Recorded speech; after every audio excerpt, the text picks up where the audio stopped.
aqui na Rádio Metropolitana, que é sobre o lixão da Pajuã. O deslizamento de 150 mil toneladas de lixo no aterro sanitário da Pajuã, em Itaquaquecetuba, virou o tema de um livro de uma jornalista da UMC, né, que ela descreveu aí em mais de 100 páginas toda a história sobre o acontecimento que ainda traz problemas à população local. Problema de saúde, realmente, da população local. O livro chama-se A Lei no Lixo e é o resultado do trabalho de conclusão de curso, o TCC, da Universidade de Mogi das Cruzes, da jornalista Ariane Noronha. Bom dia, Ariane. Bom dia, Marilei. Bom dia a todos os ouvintes da rádio. Ariane, eu gostaria de saber primeiro, né, como que você chegou a esse tema para fazer a conclusão do seu TCC e esse tema virar um livro que você está lançando a partir de hoje. Então, eu tomei conhecimento dos assuntos da Pajuã, né, quando eu trabalhava no Jornal Diário do Alto Tietê. A Cristina Gomes, inclusive, a minha chefe de reportagem, ela que me mandou, depois da explosão, depois do deslizamento que ocorreu em abril de 2011, ela me mandava sempre para lá, né, para acompanhar, para ver como que estava o processo de recuperação, se estava sendo feita alguma coisa, para falar com a população. E eu realmente me envolvi, né, com isso, e foi a partir disso que eu pensei em fazer um livro. Eu recebi até apoio de pessoas, de jornalistas, assim, que me incentivaram a escrever o livro por eu já ter conhecimento nessa área. Na verdade, um livro que é a conclusão do seu curso na Universidade de Mogi das Cruzes e que fala da lei no lixo. Como que você divide esse problema no aterro, no deslizamento de 150 mil toneladas de lixo? Você conta a história de antes e depois, porque a gente sabe que é um aterro controlado pela CETESB, que a gente chama de lixão, né? Como é que você divide isso no livro? Então, o meu foco mesmo é na população, né? Que a gente vê que a população que sofre com tudo isso, né?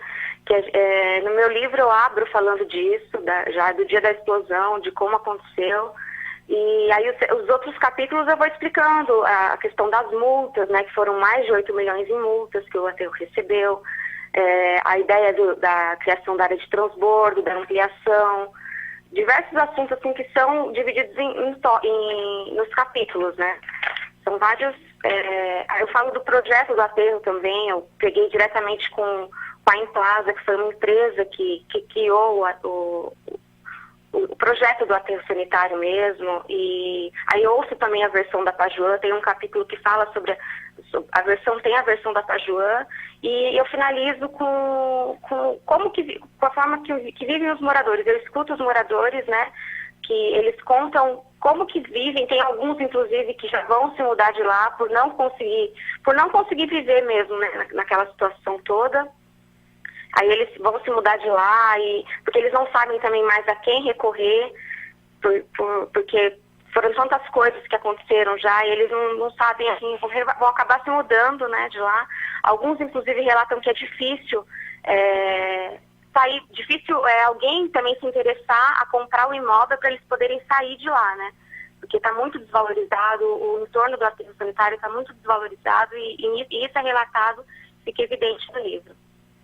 Olha, é interessante, né? Uma estudante de jornalismo que trabalhava no Diário do Alto Tietê, por isso que é tão importante o estágio para estudantes de jornalismo. Ela acompanhou de perto a explosão do lixão da Pajuã, que é o aterro sanitário controlado de Itaquaquecetuba. De tanto acompanhar, começou a vivenciar e acabou escrevendo no TCC, e esse TCC virou um livro.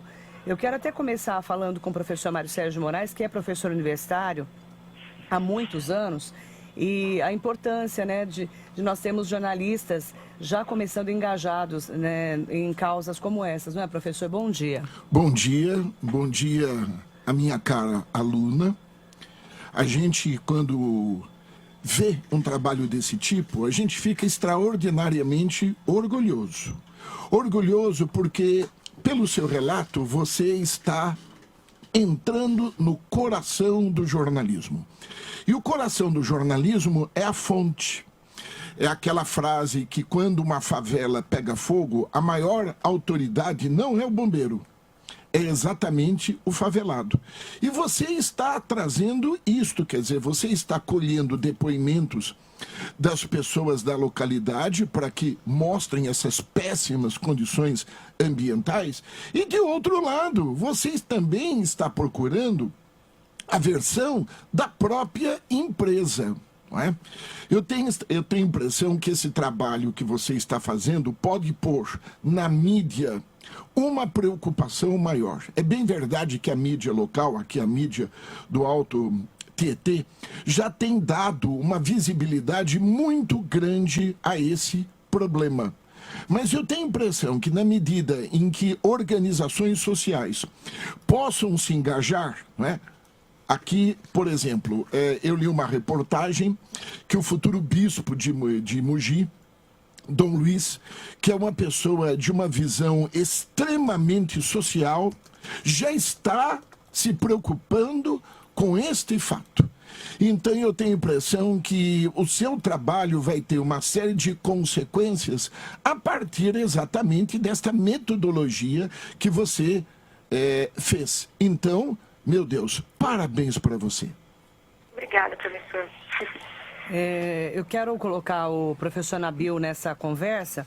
Professor Nabil, é interessante a gente olhar a visão dos moradores, né? Porque a tragédia acontece, graças a Deus não matou ninguém, mas poderia ter matado gente, né, Nabil? Bom dia, professor. Bom dia aos ouvintes da Rádio Metropolitana. Um beijo para a Ariane, parabéns pelo trabalho. Queria a Rede Globo de televisão, na sua última novela das 8, enfocou a lá Rede Globo, né? Era um glamouroso lixão, né? Era um lixão chique, limpíssimo, um lixão onde né? a casa era toda decorada, né?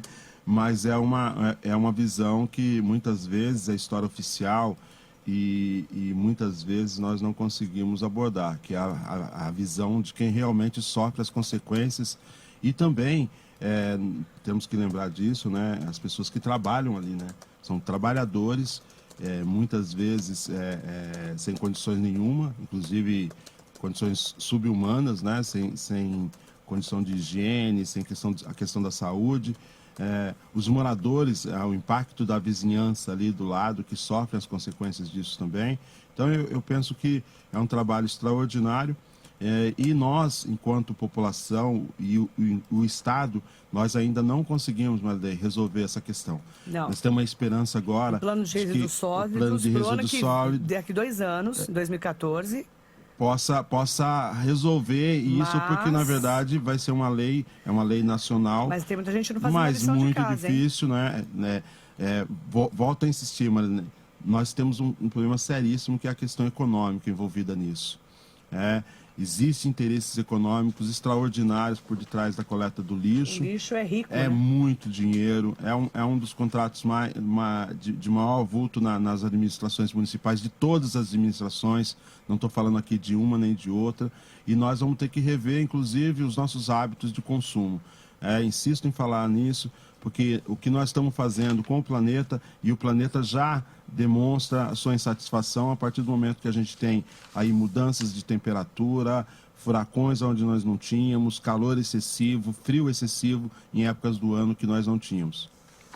Eu quero passar a palavra para o Dr. Paulo Passo. Dr. Paulo, bom dia. Você como professor universitário também durante tantos anos, é importante, né, você ter a visão já de uma aluna de jornalismo, escrevendo um livro de um assunto tão importante quanto esse, e que com certeza mostra a visão também, não só da tragédia, do que aconteceu em relação ao meio ambiente, mas da população, né, Dr. Paulo? Bom dia. Bom dia, Marilei, bom dia aos ouvintes, aos companheiros de mesa.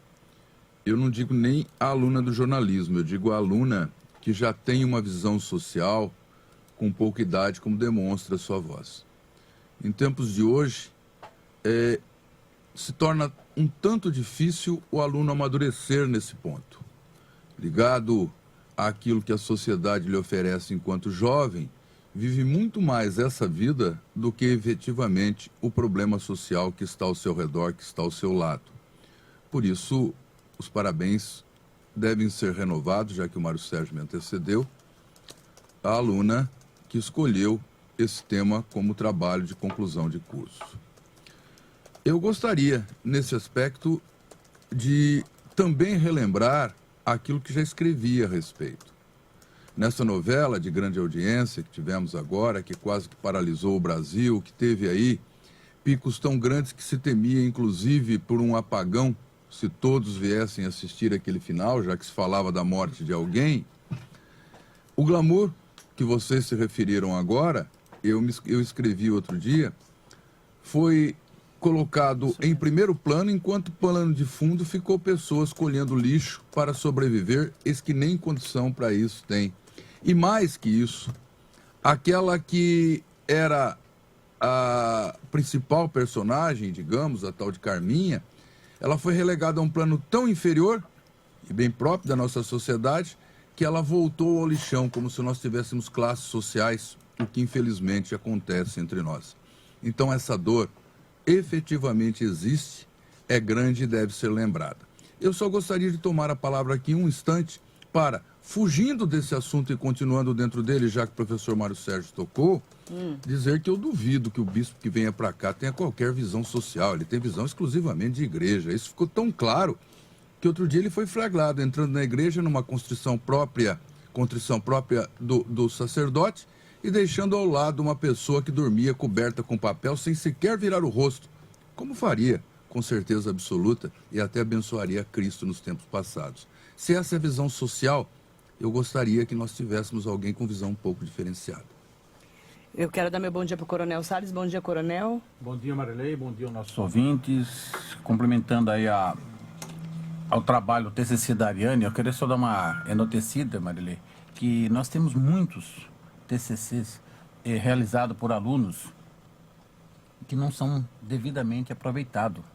Eu acho que é uma área que nós deveríamos explorar muito mais, não só como esse trabalho da Ariane está sendo efetuado sobre o Pajuã, mas tem muitos trabalhos, eu falo isso na área de segurança, que é a minha área mais específica, que a gente observa, é feito por alunos num brilhantismo muito grande. Mas que não chega a ser desenvolvido ou até por falta de interesse da própria... Mas até a dissertação de mestrado, tese de doutorado não chega. É até por falta de interesse dos nossos órgãos governamentais, principalmente, que teriam soluções ou teriam visões... Mas isso é resultado de quê? De um Brasil que não lê. Que não lê, exatamente. Ué? Eu ia comentar isso, é falta de cultura do próprio sistema governamental, que é mais grave ainda, né? É o Brasil que não lê, infelizmente, né? E agora, focando o lado da Ariane no Pajuã, eu tive lá no local, é interessante a vida.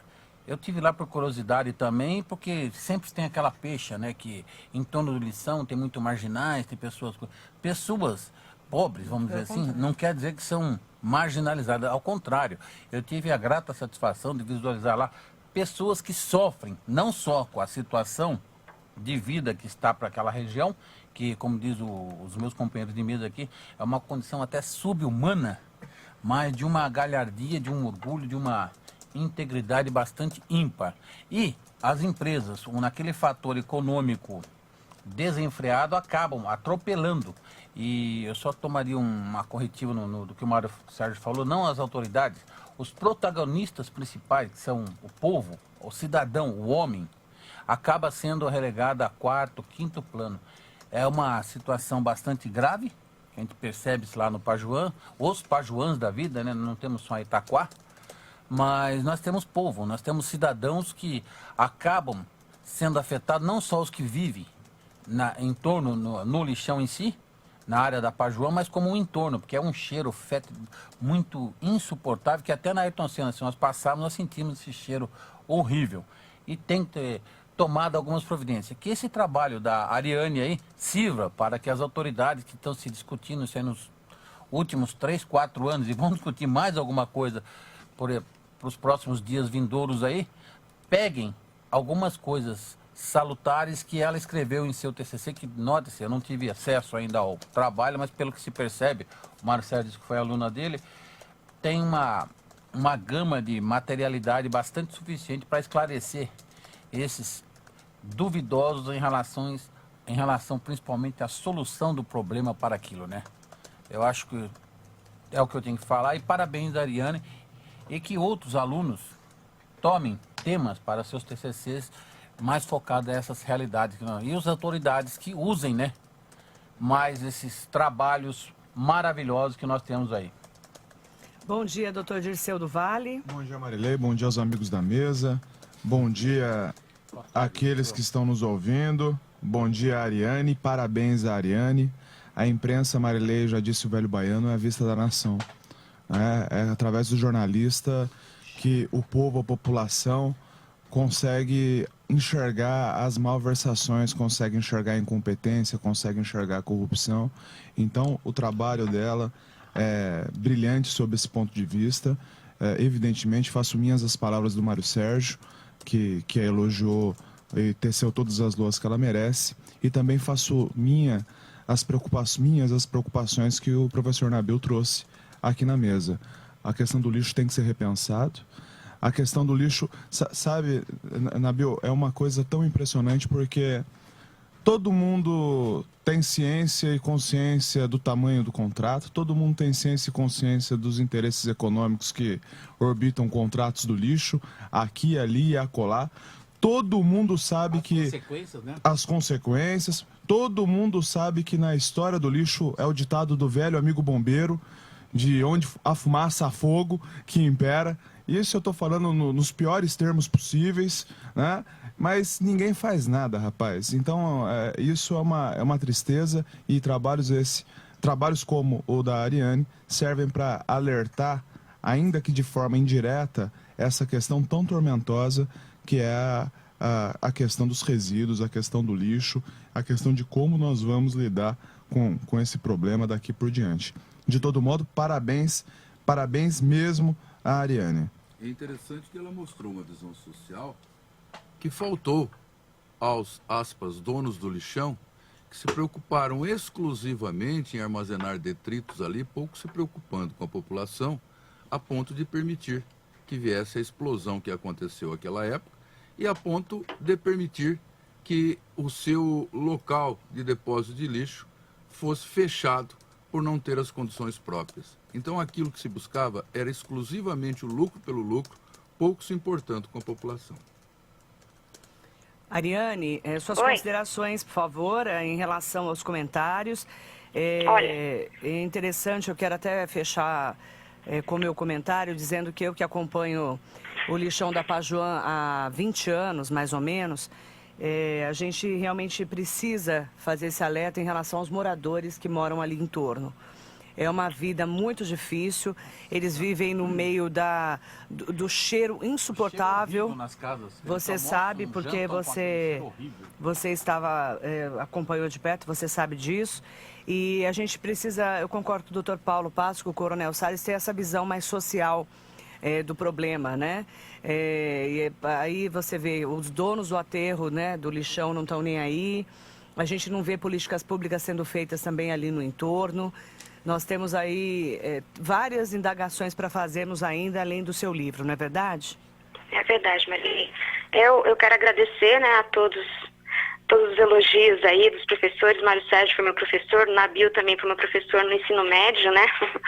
E é complicada essa história, porque o lixo, na minha visão, ainda é levado como último tópico do saneamento básico, não só em Itaquá, como no Alto Tietê em geral, em vários no país todo, inclusive.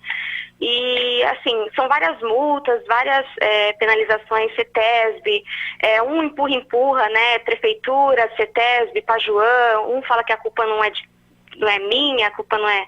Ninguém tem culpa na história no final e quem acaba sofrendo é a população. E eu espero, né, que essa situação realmente seja resolvida, porque quem sofre mesmo é a população, o meio ambiente também é bem prejudicado, né, porque houve contaminação, por exemplo, do córrego Taboãozinho, e é muita sujeira, só multa e não há uma penalização, uma coisa mais severa, assim, que realmente faça com que as leis, as normas sejam cumpridas. E esse é meu ponto de vista. Eu quero agradecer o espaço, né, Marilene? Muito obrigada. Agradecer a todos vocês aí. E é isso aí. Eu quero agradecer a Ariane Noronha. Parabéns pelo livro. Parabéns por tocar numa ferida tão difícil para nós tomarmos vergonha na cara.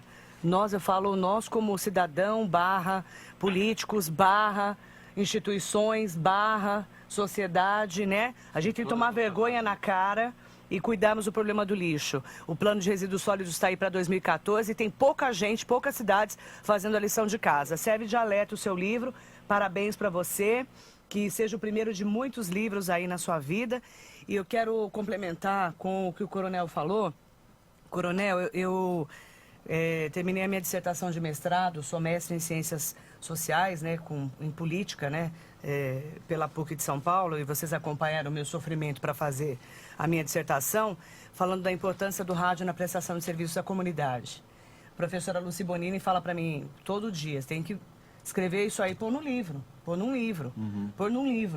Aí eu vou ter que tirar dinheiro do meu bolso para fazer um livro. Para publicar o livro e entendeu? Poucos lerão, né? E que só vai ler, aliás, não sei nem se alguém vai ler, né? Mas, assim, de repente, vocês que são mais próximos, que conhecem o meu trabalho, os meus ouvintes... Os né? órgãos governamentais, se não sabem, nas faculdades aí existe trabalho de exercer tanto trabalho bom que não está em livro e que ninguém está lá abandonado... Fica na prateleira da faculdade. Marilei, você sabe que a minha mulher, tão parecida com a esposa do Dirceu, porque fala coisas bastante contundentes. Fina, igual a ela sempre me diz o seguinte: entre cultura e educação e TV a plasma, as pessoas estão muito mais interessadas numa TV a plasma. Há uma hipocrisia inclusive o bandido dentro do buraco da USP, né? Dentro da sociedade brasileira, que a gente fala tanto em cultura, educação, livro, combate aos problemas aí havidos na natureza, mas ninguém se mobiliza. Quer dizer, para educação e cultura, todos apontam que a saída para o país, em diversos tipos de comportamento, até de saúde, é exatamente esse. Ninguém se mobiliza. Na verdade, com relação a esses temas de cultura, livro, sabe, está em 15ª categoria no nosso dia a dia.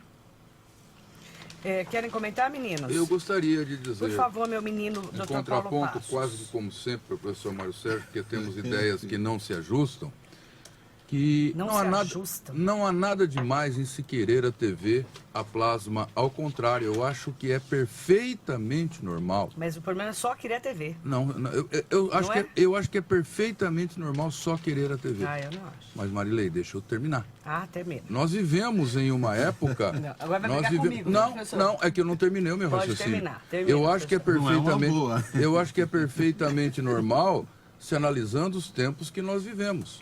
Nós vivemos em uma época que o Twitter, etc., fez com que não se soubesse nem ler nem escrever. Facebook. Portanto, não se sabendo ler nem escrever, não se raciocina. Pra quê, né? E se não se raciocina, é muito mais fácil ver a imagem que não traz absolutamente nada de especial, porque os nossos programas televisivos servem quase que exclusivamente para brincadeiras e jocosidades, do que se perder em um livro que vai fazer com que a pessoa, em primeiro lugar, venha a ler o que ele não sabe.